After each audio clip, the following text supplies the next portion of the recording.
Assalamualaikum warahmatullahi wabarakatuh.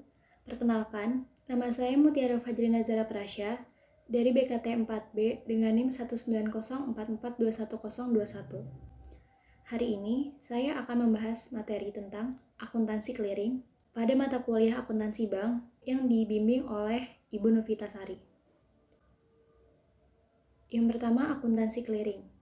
Di sini tuh ada beberapa poin, yaitu pengertian clearing, peserta clearing, warkat atau nota clearing, warkat atau nota yang bukan clearing, jenis-jenis clearing, mekanisme clearing, dan prosedur akuntansi clearing. Nah, yang pertama adalah pengertian clearing. Jadi, clearing sendiri merupakan suatu tata cara perhitungan utang piutang dalam bentuk surat-surat dagang dan surat-surat berharga dari suatu bank terhadap bank lainnya, dengan maksud agar penyelesaiannya dapat terselenggara dengan mudah dan aman, serta untuk memperluas dan memperlancar lalu lintas pembayaran giral. Nah, lalu lintas pembayaran giral sendiri merupakan suatu proses kegiatan bayar-membayar dengan waktat atau nota clearing, yang dilakukan dengan cara saling memperhitungkan di antara bank-bank, baik atas beban maupun untuk keuntungan nasabah yang bersangkutan. Nah, berikutnya adalah giral. Giral sendiri merupakan simpanan dari pihak ketiga kepada bank yang penarikannya dapat dilakukan setiap saat dengan menggunakan cek, surat perintah pembayaran lainnya, atau dengan cara pemindah bukuan. Nah, selanjutnya adalah peserta clearing.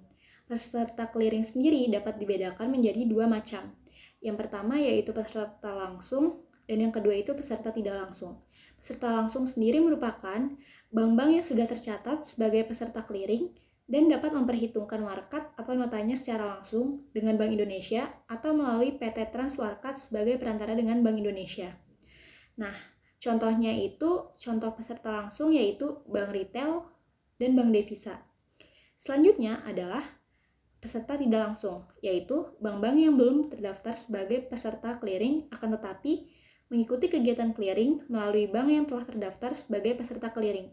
Contohnya adalah BPR. Nah, selanjutnya adalah warkat atau nota clearing. Jadi, warkat atau nota clearing sendiri itu merupakan alat atau sarana atau fasilitas yang digunakan dalam lalu lintas pembayaran giral, yaitu surat berharga atau surat dagang, seperti pertama cek, kedua bilet giro, yang ketiga wesel bank untuk transfer atau wesel unjuk namanya, terus ada bukti-bukti penerimaan transfer dari bank-bank, terus selanjutnya ada nota kredit, dan surat-surat lain yang disetujui oleh penyelenggara, yaitu Bank Indonesia penyelenggaranya. Nah, selanjutnya ada lagi nih dari warkat atau nota clearing tersebut itu syarat-syaratnya. Syarat-syarat warkat yang dapat dikeliringkan itu ada 4 yang utama, yaitu bervaluta rupiah, bernilai nominal penuh, terus telah jatuh tempo pada saat dikeliringkan, dan telah dibubuhi oleh cap clearing. Nah, selanjutnya adalah jenis-jenis warkat clearing. Yang pertama itu ada warkat debit keluar, yaitu warkat bank lain yang disetorkan oleh nasabah sendiri untuk keuntungan rekening nasabah yang bersangkutan. Contohnya adalah Audrey, nasabah Bank Permata Semarang menerima pembayaran dari Ino, nasabah Bank Niaga Semarang berupa cek. Nah, cek tersebut disetorkan oleh Audrey ke Bank Permata, maka cek tersebut dapat dikatakan sebagai warkat debit keluar. Nah, selanjutnya ada warkat debit masuk, yaitu warkat yang diterima oleh suatu bank dari bank lain melalui Bank Indonesia atas warkat atau cek bank sendiri yang ditarik oleh nasabah sendiri dan atas beban nasabah yang bersangkutan. Contohnya adalah, jadi bila Bank Permata Semarang menerima cek dari Bank Niaga Semarang atas cek yang telah ditarik Andi, nasabah sendiri, maka cek tersebut merupakan warkat debit masuk bagi Bank Permata. Nah, selanjutnya ada warkat kredit keluar, yaitu warkat dari nasabah sendiri untuk disetorkan kepada nasabah bank lain pada bank lain. Jadi, bank yang menyerahkan warkat tersebut akan mengkreditkan rekening giro Bank Indonesia dan mendebit giro nasabah. Nah, selanjutnya ini ada warkat kredit masuk, yaitu warkat yang diterima oleh suatu bank untuk keuntungan rekening nasabah bank tersebut. Jadi, bank yang menerima warkat tersebut akan mendebit rekening giro Bank Indonesia dan mengkredit giro nasabah.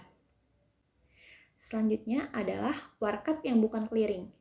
Jadi, warkat-warkat yang belum memenuhi syarat-syarat warkat clearing, terus ada penyetor warkat kepada penyelenggara untuk keperluan penyelesaian saldo negatif atau saldo debit, terus penyetoran warkat kepada penyelenggara untuk pelaksanaan transfer dalam rangka pelimpahan likuidasi dari suatu peserta kepada kantor-kantor cabang yang lain, terus ada penyetoran-penyetoran lain yang ditetapkan BI atau Bank Indonesia berdasarkan kebutuhan. Nah, selanjutnya nih ada tolakan clearing. Maksudnya apa sih? Jadi tolakan clearing ini merupakan ketidaksediaan bank tertagih untuk membayar tagihan masuk oleh karena sebab-sebab tertentu, yaitu saldo tidak cukup, rekening telah ditutup, biaya materai belum dipenuhi, dan tanda tangan tidak cocok dengan spesimen. Selanjutnya ini adalah coretan tidak ditandatangani penarik, lalu warkat diblokir, terus jumlah angka dan huruf tidak sama, lalu ada resi buku, cek, atau BG belum dikembalikan, terus ada tanggal efektif bil giro belum aktif, terus tanda tangan meragukan. Nah, selanjutnya ini terdapat jenis-jenis clearing. Yang pertama itu ada clearing umum, yaitu sarana perhitungan warkat-warkat antar bank yang pelaksanaannya diatur oleh Bank Indonesia. Selanjutnya adalah clearing lokal, yaitu sarana perhitungan warkat-warkat antar bank yang berada dalam suatu wilayah clearing atau wilayah yang ditentukan. Nah, selanjutnya ini ada clearing antar cabang, yaitu sarana perhitungan warkat antar kantor cabang suatu bank peserta yang biasanya berada dalam suatu wilayah kota. Nah, clearing ini dilakukan dengan cara mengumpulkan seluruh perhitungan dari suatu kantor cabang untuk kantor cabang lainnya yang bersangkutan pada kantor induk yang bersangkutan. Selanjutnya adalah mekanisme clearing melalui proses perpindahan dana secara manual. Dari sini penarikan cek atau pembayar, lalu ada penyerahan ceknya yang diterima oleh penerima cek, lalu penerima cek menyetorkannya untuk di-clearingkan kepada bank penarik, lalu menyetorkan warkat clearing debit keluar dari bank penarik ke Bank Indonesia, lalu dari Bank Indonesia ke bank tertarik itu terdapat warkat debit masuk, lalu dari bank tertarik ke penarikan cek pembayar itu mendebit rekening penarikan cek. Lalu di bank penarik tadi itu dikreditkan ke Bank Indonesia. Terus begitu juga dari bank penarik itu ke Bank Indonesia itu tuh ada otorisasi perdebitan. Nah, selanjutnya adalah clearing secara elektronik melalui Automated Clearing House atau ACH. Bisa dilihat sebagai mekanisme di gambar. Ini perbedaannya dengan yang tadi adalah ada metode online-nya, yaitu online clearing-nya. Jadi itu ada di otomasi perpindahan dana melalui Automatic Clearing House atau ACH dari bank penarik ke bank tertarik. Selanjutnya adalah ilustrasi clearing, yaitu Tuan Sigit, nasabah giro pada Bank Omega cabang Jakarta, membeli barang dari Nyonya Dita, nasabah giro Bank ABC cabang Jakarta, seharga 30 juta. Tuan Sigit membayar dengan menerbitkan cek Bank Omega. Nah, ilustrasi kegiatan clearing dapat dijabarkan sebagai berikut. Selanjutnya adalah ilustrasi clearing lagi, yaitu Tuan Sigit, nasabah biro pada Bank Omega cabang Jakarta, membeli barang dari Nyonya Dita, nasabah giro Bank ABC cabang Jakarta, seharga 30 juta rupiah. Tuan Sigit membayar dengan menerbitkan cek Bank Omega. Ilustrasi kegiatan clearing dijabarkan sebagai berikut. Nah, di sini terdapat proses clearingnya. Yang pertama itu tadi transaksi Tuan Sigit dan Nyonya Dita, lalu dari Nyonya Dita ke Bank Jakarta, lalu dari Bank ABC cabang Jakarta ke Bank Indonesia, dan seterusnya seperti di gambar. Nah, selanjutnya adalah pertemuan clearing. Jadi, clearing yang dilaksanakan tidak melalui Automated Clearing House atau ACH. Pertemuan clearing biasanya dilakukan sebanyak 2 kali. Pertama, yaitu pertama kali bertemu, bank-bank yang terlibat dalam transaksi clearing akan saling menyerahkan warkat. Nah, selanjutnya pada pertemuan kedua, bank peserta clearing akan saling mengembalikan warkat apabila terjadi penolakan. Nah, waktu pertemuan clearing biasanya diatur sebagai berikut. dari hari Senin sampai dengan Jumat, clearing 1 pukul setengah 11 hingga setengah 3 sore, terus clearing kedua pada pukul 1 hingga pukul 2. Nah, selanjutnya pada hari Sabtu, yaitu clearing 1 pada pukul 10 sampai 11 pagi, dan clearing 2 pada pukul 12 hingga jam 1 siang. Nah, selanjutnya adalah prosedur akuntansi clearing, yaitu ada yang keluar dan ada yang masuk. Nah, kalau yang keluarnya dulu ini tuh, jadi terdapat nota atau warkat debit dari nasabah, kemudian adanya buku harian, lalu setelah itu dapat dilakukan daftar clearing harian, lalu dapat dilakukan dengan rekapitulasi pengeluaran, lalu dapat ditulis dengan neraca clearing. Nah, selanjutnya ini yang masuk prosedurnya itu adalah nota atau warkat debit dari nasabah, dan kemudian ditulis di buku harian. Selanjutnya adalah ditulis daftar clearing harian dan rekapitulasi pengeluaran, lalu neraca clearing. Nah, selanjutnya adalah akuntansi transaksi clearing. Jadi kembali ke ilustrasi clearing, pada saat Bank ABC menerima warkat giro dari Bank Omega, kedua bank akan mencatat transaksi clearing tersebut sebagai berikut. Pembukuan transaksi clearing ini dapat ditampung pada rekening sementara clearing atau langsung ke rekening giro pada Bank Indonesia. Jadi pada Bank ABC cabang Jakarta, pada saat terima warkat dari Tuan Sigit untuk disetorkan ke menambah ke rekening giro Nyonya Dita, maka jurnalnya adalah clearing senilai 30 juta di debit pada giro rekening Nyonya Dita senilai 30 juta di kredit. Setelah diketahui hasilnya baik, biasanya pada waktu clearing kedua, rekening clearing akan dinihilkan. Nah, selanjutnya setelah dinihilkan tadi, berarti akunnya itu jadi Bank Indonesia giro senilai 30 juta di debit pada clearing senilai 30 juta rupiah di kredit. Nah, selanjutnya adalah jurnal pada Bank Omega Jakarta, pada Bank Omega cabang Jakarta. Jadi pada saat menerima warkat nasabahnya sendiri atau warkat Tuan Sigit, akan membebankan rekening Tuan Sigit dengan jurnal sebagai berikut. Giro rekening Tuan Sigit senilai 30 juta di debit pada Bank Indonesia giro senilai 30 juta rupiah di kredit. Nah, Bank Omega dapat langsung mengkredit rekening giro pada Bank Indonesia karena cek tersebut adalah cek dari nasabahnya sendiri. Selanjutnya adalah apabila Tias seorang nasabah Bank Omega cabang Jakarta menyerahkan sebuah warkat giro senilai 50 juta rupiah kepada bank untuk diserahkan kepada Grace, salah satu seorang nasabah Bank Lipo cabang Jakarta. Oleh kedua bank akan dibukukan sebagai berikut. Jadi pada Bank Omega cabang Jakarta tertulis jurnalnya, pada saat menerima amanat dan warkat dari Tias dicatat sebagai berikut. Giro rekening Tias senilai 50 juta di debit pada Bank Indonesia giro senilai 50 juta di kredit.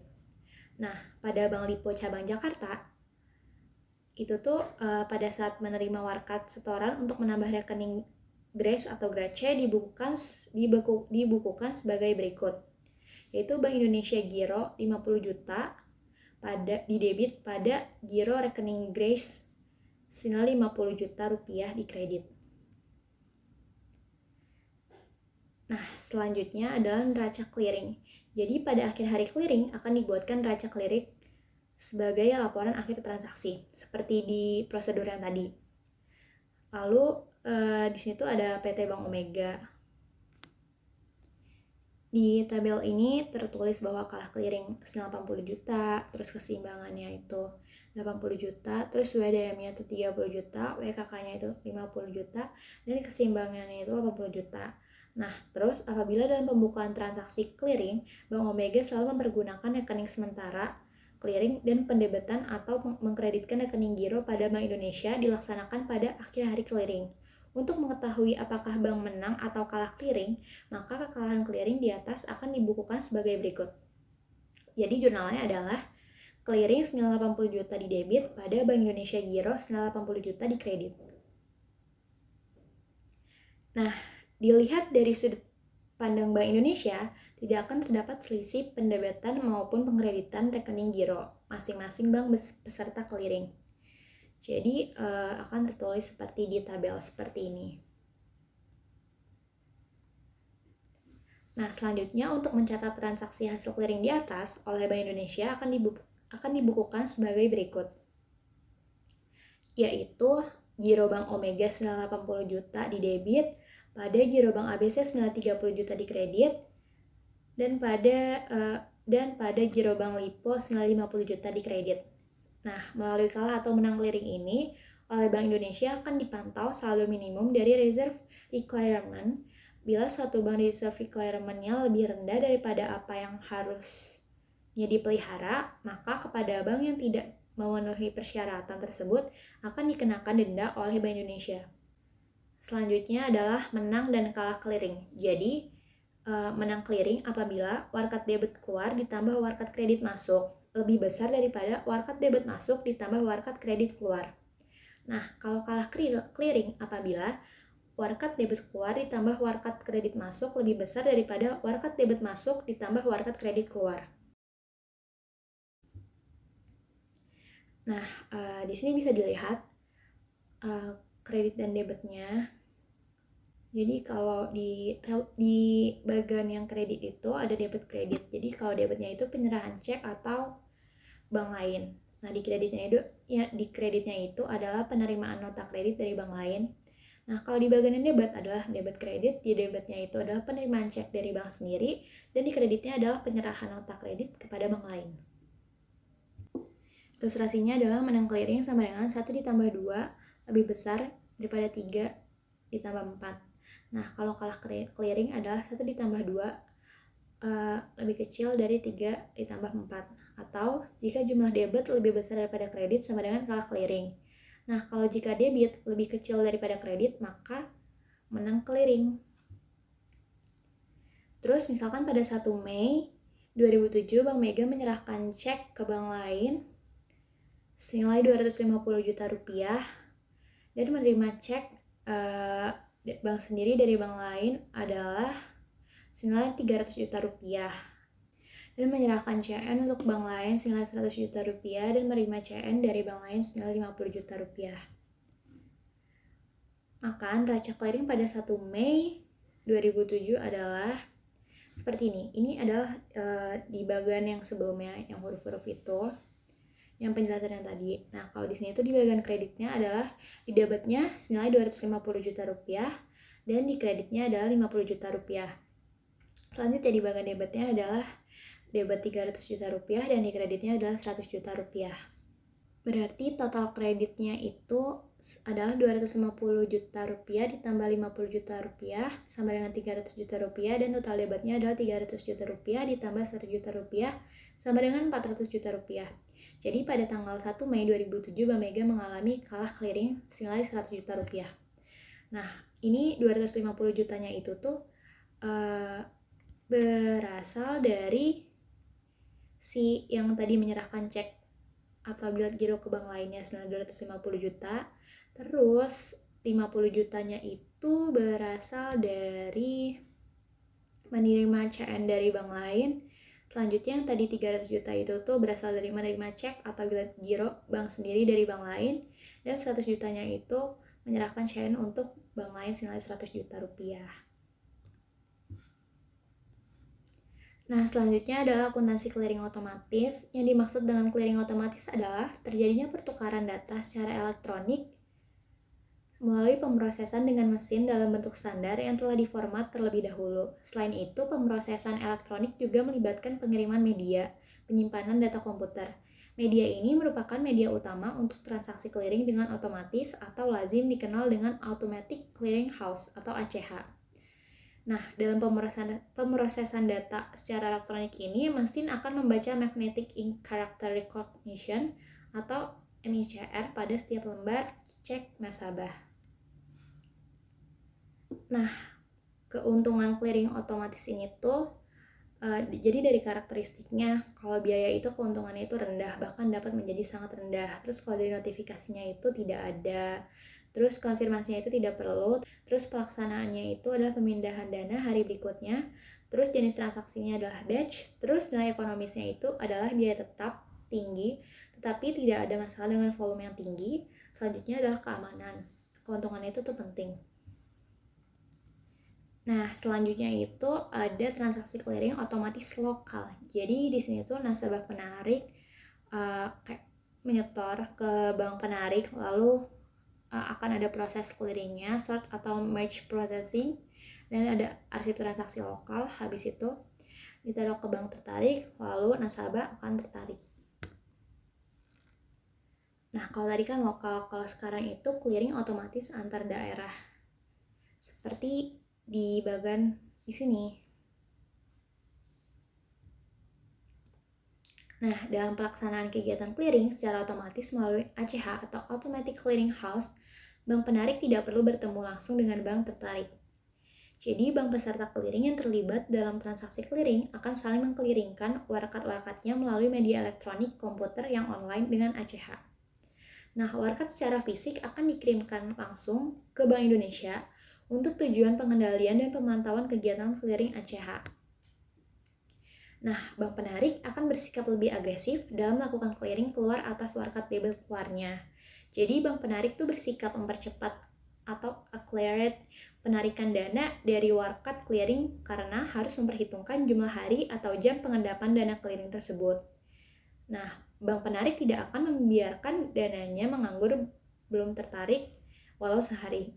Jadi, bank tertarik akan bersikap pasif, tidak akan mempermasalahkan kapan bank tertarik akan melakukan clearing. Oke, saya kira cukup penjelasan dari saya. Kurang lebihnya mohon maaf apabila ada kesalahan kata atau kesalahan lain yang saya lakukan baik sengaja maupun tidak sengaja. Kurang lebihnya mohon maaf. Wassalamualaikum warahmatullahi wabarakatuh. Terima kasih.